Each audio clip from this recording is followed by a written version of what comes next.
coming to study PhD in Italy is actually different. Like, the PhD application process for Italy is particularly different from that of Germany, UK, US, and these other countries that we know of. But then, let me tell you all about it.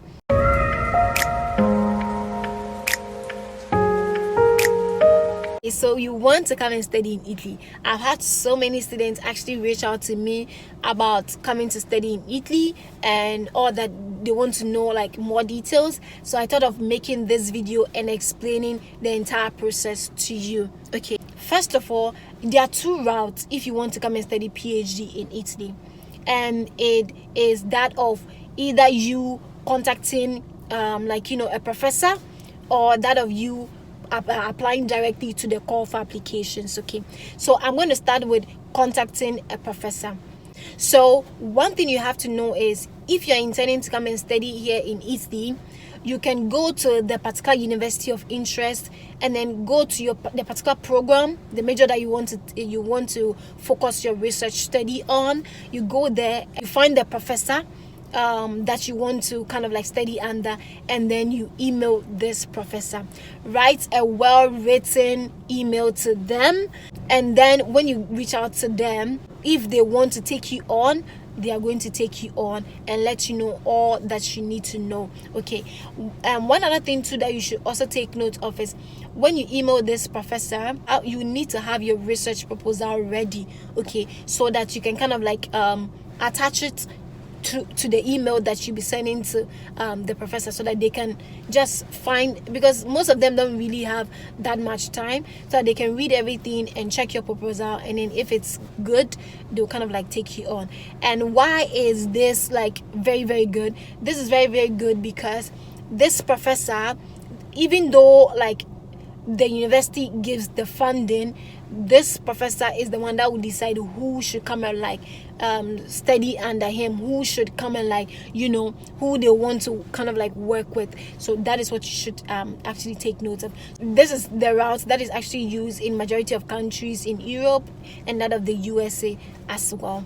But then there's one other popular route of studying your PhD in Italy, and that is actually what I'm going to talk about mainly in this video. I'm going to speak particularly about that because I've had a couple of PhD students that have reached out to me, and one mentioned the fact that he has reached out to the professor, but then the professor never got back to him. So because of that, it is very, very, very good for you to look out for this second route that I'm going to talk about. And in the second route, what you should take note of is every university that offers PhD programs here in Italy, they have call for applications. For you to make your search easier, I'm going to recommend one portal for you guys to use. Go to study portals, write your major, write the where you want to focus your research on, write it there. I'm going to show you the video on the screen. You write it there, then where to study, you put Italy there, then you do the search. If you have your program in mind, but then you don't know which university is actually good for you to go and study. So instead of moving from one university to the other and you don't really know where to start from there. They're going to give you a short list of a couple of universities that are offering PhD programs in the field that you want to go to. And then what are you going to do? What you're going to do is, from study portals, I'm recommending study portals because there you can see the cost of living of the city where the school is located, which actually really helps you. It tells you about all the scholarships that are available, like, related to your PhD program and also in the university. So what are you going to do with this information? When you get this information, you shortlist on a couple of universities to go check directly on their page, because obviously that is where you should go to. So it kind of like makes your work easier. So after you have a short list of universities you want to go with, then you go to this university site and then you go check for the call for applications. It's very, very important for you to follow specifically what is stated in the call for applications. Why am I saying that? Because most of the time, all that you need for the PhD application are stated in the call for applications. Like, most of the time they are all there. You don't need to pay a dime to any agency to help you apply as a PhD student. You don't have to pay a dime. By following the call for applications, you can get to apply by yourself, get awarded the scholarship, and then get to come and study in Italy. Okay, so that is what you should take note of. So you go to the call for applications, they will tell you all that you need to know, what the call entails, the funding you'll be getting, and everything. So you follow it step by step and then do the applications. I'll try as much as possible, as some university PhD applications open, to also make videos on that. I have one on that of University of Trento. Their PhD application for that of physics is open, so obviously that video is going to be coming out, if it's not already out, but then I'll also link it here. The application is almost fairly easy. Okay, but then there's one thing that I really want you to know, which I want to bring to your notice. When you're uploading that of your research proposal, please, that's the reason why it's very, very good for you to read the call for applications. Some universities have the format that they want you to use. They have their template, and for this you have to use the university's template. If you do anything that you like, what you want to do, they will not select you. You have to use the university's template to upload your research proposal. So you follow their template and then input everything there, and then you upload it while applying for the PhD, while doing the application. Okay, so just as I was mentioning, the application is fairly easy. Okay, all you need to have your educational documents with you, your identity documents with you, and then you also need to have your research proposal with you during the applications. Okay, so I'm going to show you on the screen like a sample of how to do the applications.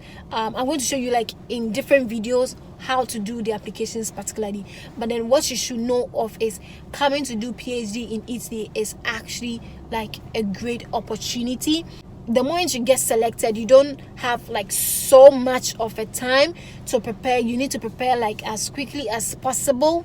And then with PhD, coming to do PhD in Italy, there is a possibility for you to bring your family along. There's a possibility for you to bring your spouse. Let me specify. There's a possibility for you to bring your spouse and your children along, either after you come or when you're coming. There is that possibility as well, because you're coming to do PhD here in Italy.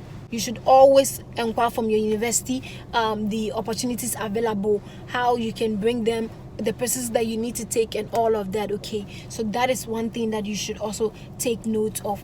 So like these are some of the things that you need to know of if you're intending to pursue PhD here in Italy. You have to be attentive to detail. That is what most of the universities mention.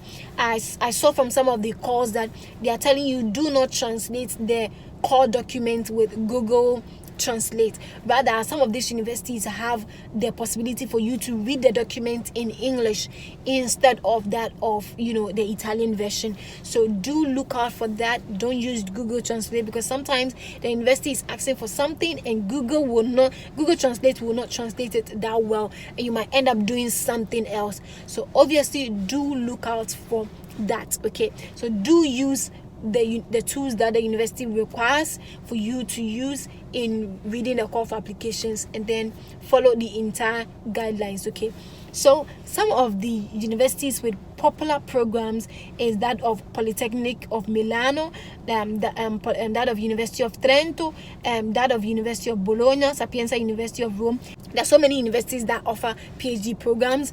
That of the University of Bologna has about 51 programs, PhD programs. Okay, that of the University of Trento has several PhD programs, about 15 PhD programs. Okay, in English. So these are universities that you can check out. Okay, I'm going to show you on the screen the PhD programs, some of the PhD programs available at the University of Bologna, also that of the PhD programs available at the Polytechnic University, at the Polytechnic of Milano, And also I'm going to show you on the screen the program, some of the PhD programs available at the University of Trento. After you submit your application for the PhD program, what happens next? What happens next is that you're going to, after you get picked, they're going to reach out to you, and then you're going to go for an interview.